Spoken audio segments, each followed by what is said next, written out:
एक ऐसी कहानी जो जीवन की हर समस्या का समाधान कर सकती है। ये एक ऐसी कहानी है जो आपके जीवन को एक सही मार्ग की ओर ले जाएगी। एक छोटे से गांव में एक युवा राजकुमार सिद्धार्थ रहते थे। वे जीवन में बहुत खुश थे क्योंकि उसके पास सब कुछ था। सुंदर महल, सजे धजे कपड़े, स्वादिष्ट भोजन और बहुत सारी खुशियाँ थी।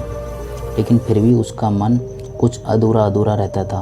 वह हमेशा सोचता रहता था कि इस जीवन का असली उद्देश्य क्या है। क्या सिर्फ सुख सुविधा ही जीवन का अर्थ है? एक दिन सिद्धार्थ ने महल के बाहर जाने का निश्चय किया। जब वह बाहर निकला तो उन्होंने पहली बार एक बुजुर्ग व्यक्ति को देखा जो कांपते हुए चल रहा था। वह व्यक्ति बहुत थका हुआ था और दर्द से जूझ रहा था। सिद्धार्थ को यह देख बहुत आश्चर्य हुआ। उन्होंने कभी नहीं सोचा था कि किसी दिन वह भी ऐसा ही बूढ़ा हो सकता है। फिर सिद्धार्थ ने एक बीमार व्यक्ति को देखा जो दर्द से तड़प रहा था।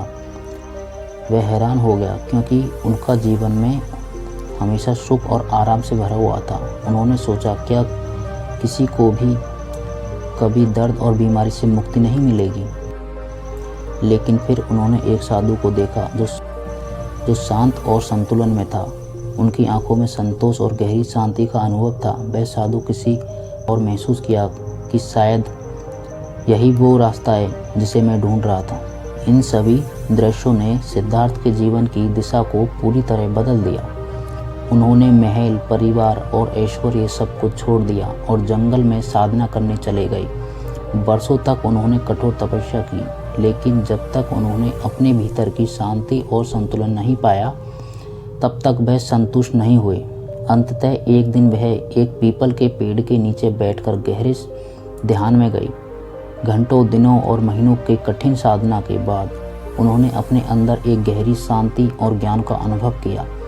वह समझ गए कि दुख जीवन का हिस्सा है, लेकिन अगर हम अपने मन और इच्छाओं पर काबू पा लें तो हम दुख से मुक्त हो सकते हैं। हमें अपने भीतर की शांति को खोजने की कोशिश करनी चाहिए।